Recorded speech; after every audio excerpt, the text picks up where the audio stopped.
I know y'all wonder why we got it the other day, man. I know.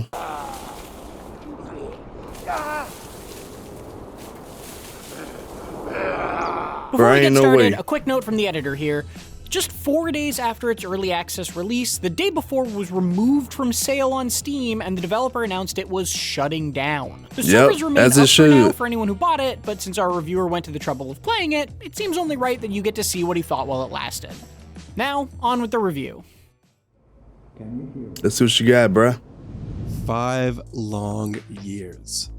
That's how long the now defunct developer Fantastic supposedly spent assembling the day before. This wholly disappointing online zombie survival shooter contains essentially nothing of what was originally promised over the years leading up to its disastrous early access release. Not only is it not an MMO, but it hardly passes as a survival shooter at all. During the handful of hours I managed to spend with it before it went belly up, I ran into such severe performance issues on my GeForce RTX 4070 Ti and Ryzen 3900X equipped PC that it felt like it would have been a waste of time to continue anyway. That is, even if the running around the day before's questionably designed city collecting loot was any fun to begin with. Like, bro, look at this, man. Look, just what is this? Cause you remember that trailer that we saw like back then, man, like what, a couple years ago? But look at this. It's like the settings are all on low or something, you know what I'm saying? If you're a company, bro, that's been developing the game for 5 years and you see straight up bangers dropping for the whole 2023 and you at the end of the year and you just decide, hey guys, we're gonna pull the trigger and release this game right quick. It's like, you know better, man. You know, should have gave like an extra year, man. Use some Unreal Engine 5 and just, tune up some stuff, make it look better at least. I got friends who are fell victim to this game, bro. Bought this game, they got their refund. they got their refund for the day before, the day after. You know what I'm saying? Like, it's sad. Look at this.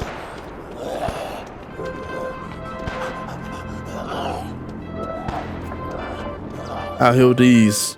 You wake up in the ramshackle survivor camp of a New York-inspired metropolis filled with questionable decals that look precariously similar to real-world businesses. It's unclear where the zombies are coming from or why you should care, and the whole thing might be forgivable if it was framed as a parody, but unfortunately, the generic survivors of this unimaginative world seem to take its zombie outbreak seriously. When the aggressive, infected individuals took to the streets, it only took a couple of weeks for New Fortune City to completely fall. After a decently paced tutorial, the day before comes up short on even the most basic features one would expect in a survival game. Gone are the dynamic environments and tight firefights shown off in its now mysteriously absent trailers. Instead, you'll mostly spend your time running around a static cityscape that looks pretty at first glance, but offers absolutely no depth.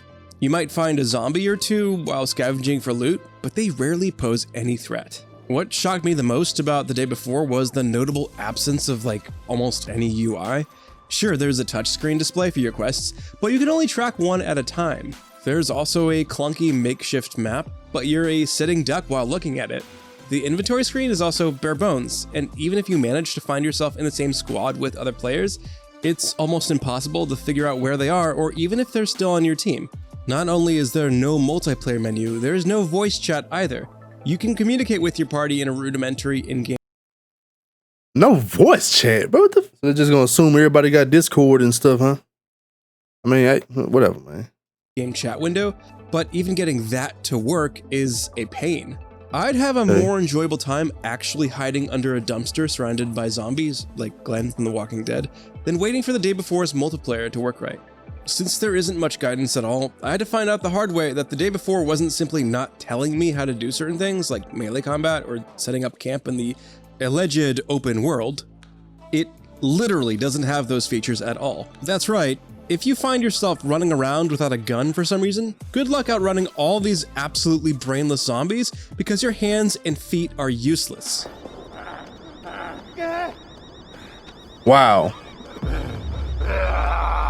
The day before is not an MMO or even an open world, despite claims from its developer that it would be both of those things. Instead, it's fundamentally an extraction shooter with only one goal: sluggishly run around the mostly empty city, grab some loot, and get to one of the extraction points before you die.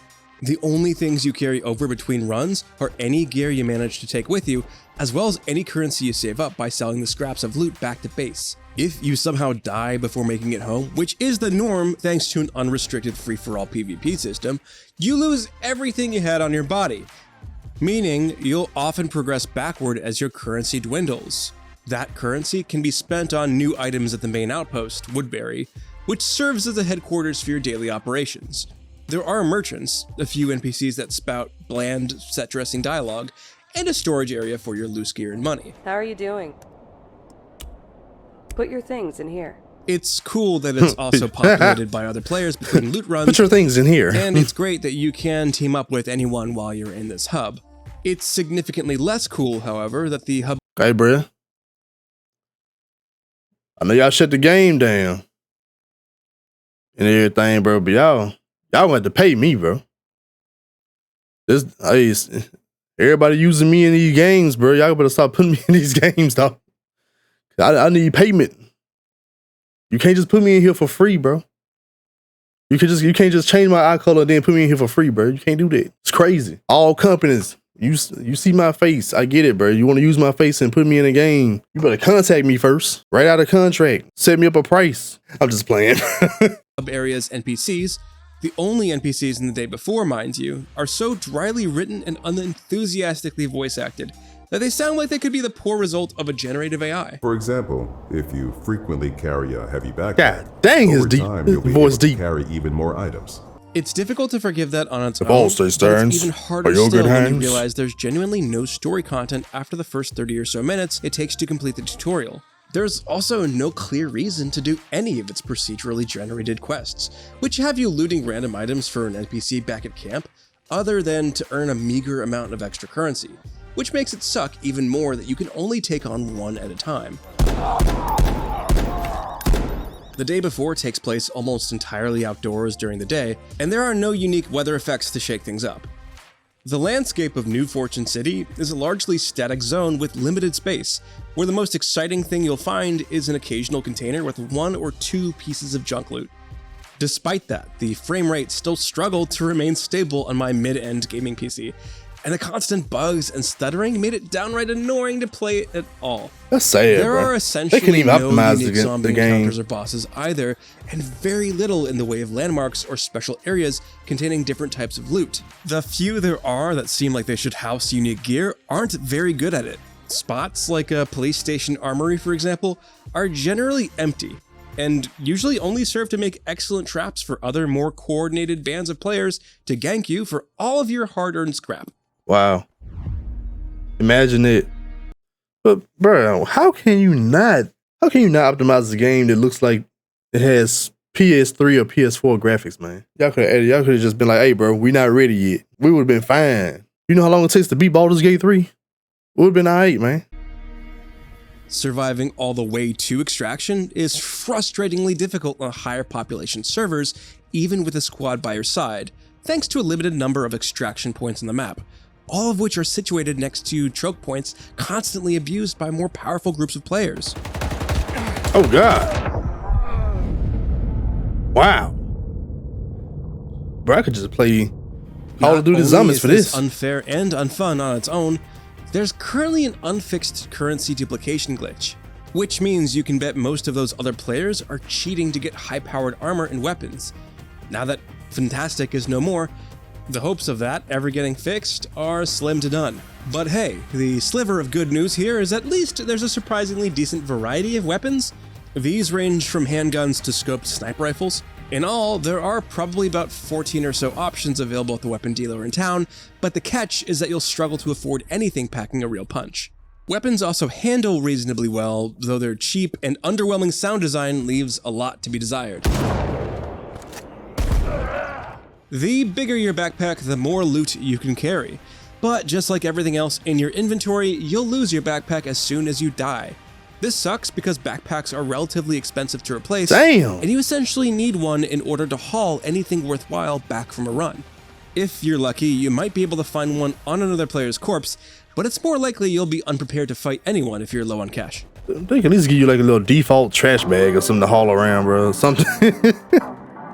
The Day Before is easily one of the worst games I have ever played, to the point where I'm afraid to continue running it on my PC. Hey, what about Redfall? Bro, that'd be a game to compare it to, dog, as far as trash games, bro. I mean, Redfall, I don't know. Redfall did have some kind of, you know, I ain't even gonna say nothing about Redfall. I'm gonna leave it alone, bro. I'm pretty sure people forgot about it by now. People forgot about it already, bro. I'm gonna leave it alone.